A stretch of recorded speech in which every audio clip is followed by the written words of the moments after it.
Okay guys, so I'm back with Jason over here. He's had a couple days, finally had a day to work on it, and you got the plugs changed out. Yeah. And what did you come across while you were doing it? So basically, you know, once I got plugs changed out, the truck will fire and start. I haven't even gotten to the point of setting timer yet because we're kind of running into a bigger issue.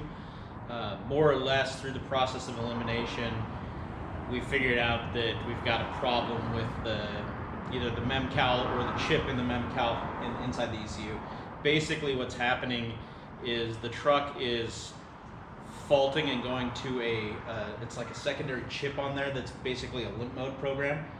And that limp mode program is going to be calibrated for a stock injector, stock map sensor, all of that kind of stuff. So when it runs off that with this 3-bar and these 60-pound injectors, it's just puking fuel. So I can get it to idle. It'll start in idle now, but it idles at around 10-to-1 air fuel ratio. So it's just dropping fuel like as if you're, you know, on E85 and singing a full song with 30 pounds boost, but you're not. But we tried another ECU to just verify that the ECU wasn't the issue. So now we're just kind of down to that memcal.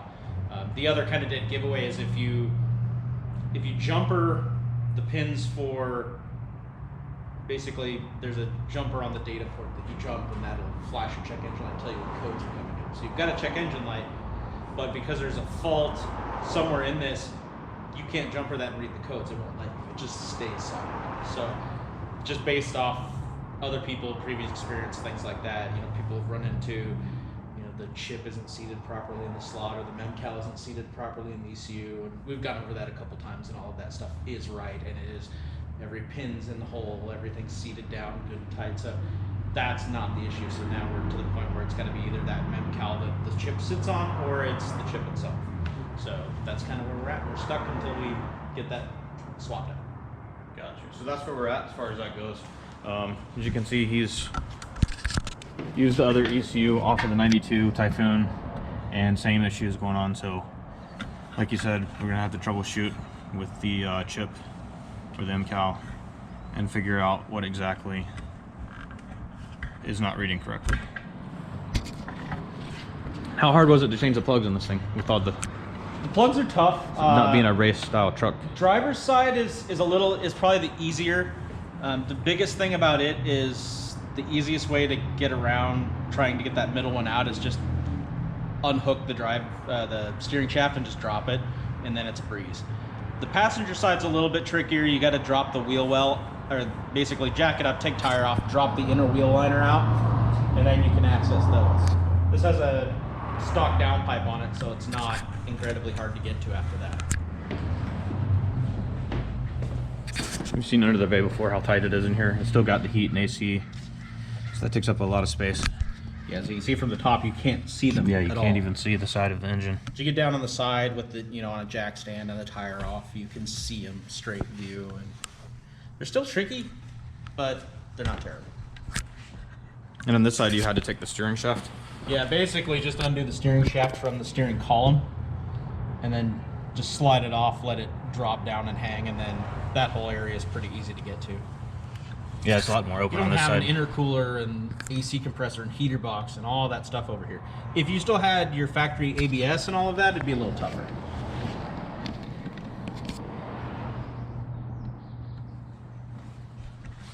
So the next thing to do is Get Turbo Tweak to send us out another chip and see if that was the fault. Yeah, I've already messaged him, talked to him a little bit. You know, he wanted to know what the IAC was at idle and so on and so forth. But, you know, with that thing having a hard fault, we're not even going to get that far. We don't even know. Yeah, and for that also to monitor that, we either need an ALDL cable and a laptop, or the ScanMaster gauge, which will display it on the gauge, but it will also give you a Bluetooth connection to the laptop, so that would bypass the cable as well, and then you can data log. So ScanMaster don't necessarily need the cable? Yeah, if you have a ScanMaster, they have built-in Bluetooth, so then you can I didn't know Bluetooth that. connect the laptop to the ScanMaster, awesome, yeah. and you can log across Bluetooth. That's why I did it on my Cyclone when I had it, and it was still on the stock ECU with the Turbo Tweak chip. That's cool. Obviously, once they switched to the Holly system, that all went out the window. Right. Yeah, definitely a much better system. It's just newer, more advanced. You know, the biggest reason I switched when I was doing the turbo tweak stuff, you know, I was doing a lot of racing and we were fighting some boost control issues with the stock solenoids and stuff, and honestly with the bigger turbo it really just couldn't keep up, I guess. Couldn't react fast enough. And the other side of that I was continually making changes. Okay, I want to change this, I want to change this. Well, each time I want to do that, I'd have to have him make the changes, send something in priority mail back to me. That's 3 days. Yeah, snail so, mail. Yeah. Where with the Holley system, it's like plug in, do what you want, you're done. You're done. Yeah, so it just makes more sense.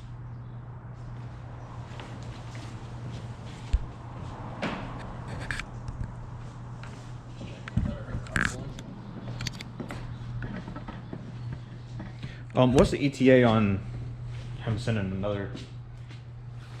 Well, I don't know yet. We'll have to, you know, I'll have to have him figure out if he wants to do the whole MINDCHANGER and I think the way he operates is you can pay him and he'll send you another one, and then you can ship the other one back and he'll Figure out refund you. just that or whatever. Yeah. Yeah. So it may be best just to send the whole thing back into him. Yeah. Look it over. That's probably smart. That's going to be the kind of the hard part, because you're going to have a few days shipping priority mail to him. He's going to have a few days priority mailing it back. Yeah. So. Plus him working on it. Yeah. So at this point, you know, I'd probably have to kind of sit for a week until we have something. Sure. Unless he'll just send us out a chip, then it's a few days. Right. Well, that's where we're at. I guess I should put myself back on camera while I'm talking. But yeah, so that's what we're gonna do. We're gonna send him the chip at some point somehow, and he's gonna send us either the chip back or another chip, and then we'll test from there. I'm also going to get the gauge, and we'll have more data from that, and then we'll be able to keep narrowing stuff down. And you said that there was some crazy wiring going on under the hood that it didn't appear to be too new. Got some stuff that looks like it's been there for a while. I mean, the best example is normally this small terminal is an override, so you could put power to your fuel pump by putting 12 volts to this. But for whatever reason, how they have it wired, you can see like it's got a short lead and then another spade, and then it's wired directly to the positive post on the alternator. But it's not, obviously right now, you know, if you hook up the battery, it's not powering the fuel pump. So they've changed something somewhere. They also have another power lead running directly off the alternator straight to the fuel pump relay, which that's the factory fuel pump relay. But then the wires that switch it on are different. So it's like they've bypassed the fuel pump wiring, and then they knew that this one goes back to the fuel pump, so they used it to get back there. I don't know, seems a little strange. And the vehicle's also got a drain. That's, you know, why I mentioned before that there's the battery disconnect, quick disconnect in the trunk. Yeah. Or the back of the truck. That way, you know, when I'm not driving it, I just unscrew it, turn it off. Yeah, and that drain could be something to do with the way that's wired. It could be something with that ECU, the way it's not working. You know, there's some weird stuff in the dash when you first key it on, it actually climbs, the speedo climbs to 20 miles an hour. I've never noticed that before. Yeah. So that's a new It only symptom, didn't do it this time because we don't have that little DRAC box plugged in. The other thing that I noticed was, and it could just be that chip and everything, but when it was idling, and you know, it'll smooth out when you rev it out a little bit, but it also, you know, if you rev to say 3,000 RPMs, it's pegging the tach over 7,000 RPM. So there's some strange stuff going on. interesting. So, but we need to get it functioning and working before we can kind of start dialing the rest in.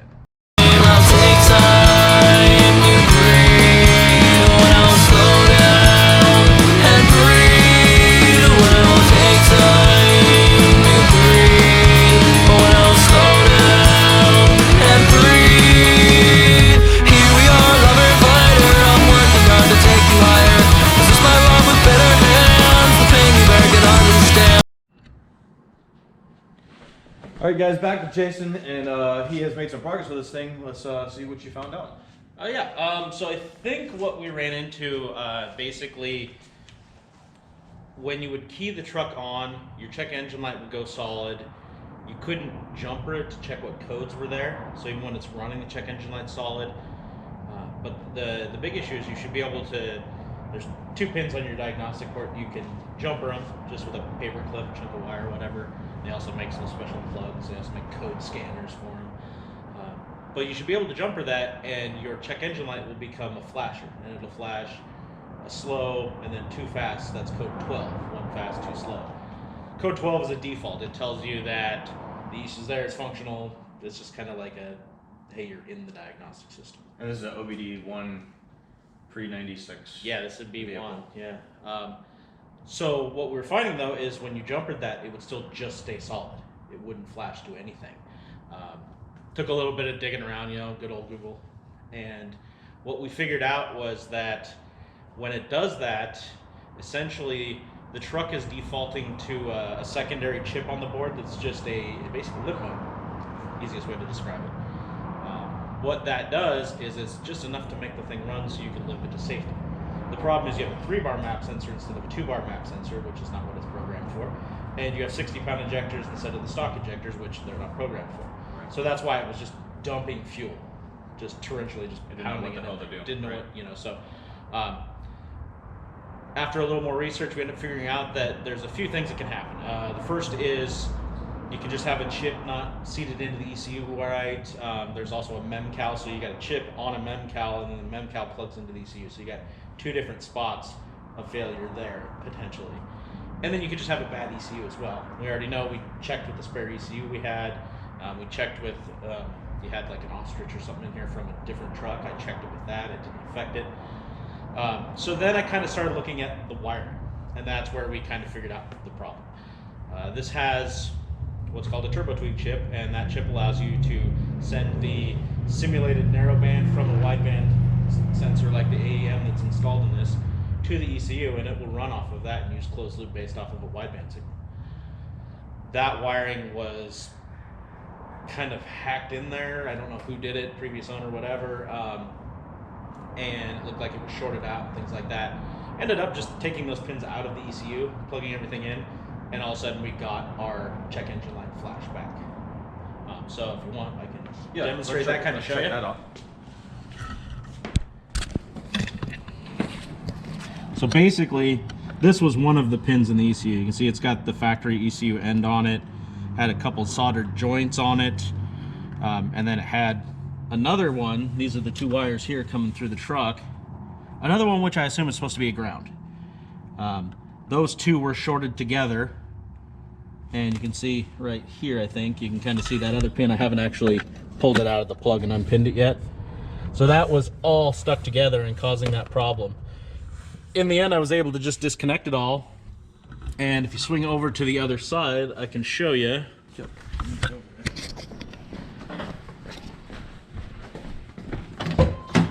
So I already have a jumper down here in the ECU. You can see the diagnostic port here. And if we key this thing on up here, you'll now see a check engine light that does 1, 1, 2, that's 12. It's doing exactly what it's supposed to do. So I think we've got it figured out pretty much. Awesome. So the next step? Next steps, we're gonna be finishing up a couple things under the hood. We got some fire sleeves for the spark plug wires. I put them on one side, I gotta put them on the other side still. And then we need to go back to those basics we talked about earlier, setting the timing, setting the base fuel pressure. We've got a scan master gauge that we're gonna put in. That allows us to see all of the parameters and settings on that turbo tweak chip, as well as change them. So it allows a little bit of tuning. And then we also need to get that wideband signal properly wired back into the ECU so it can run off that. And that should pretty much button this up. Awesome. Hopefully we'll be driving it. That's what's up. We'll be back. Well, I'm the strongest weapon, watch carefully out of where you're stepping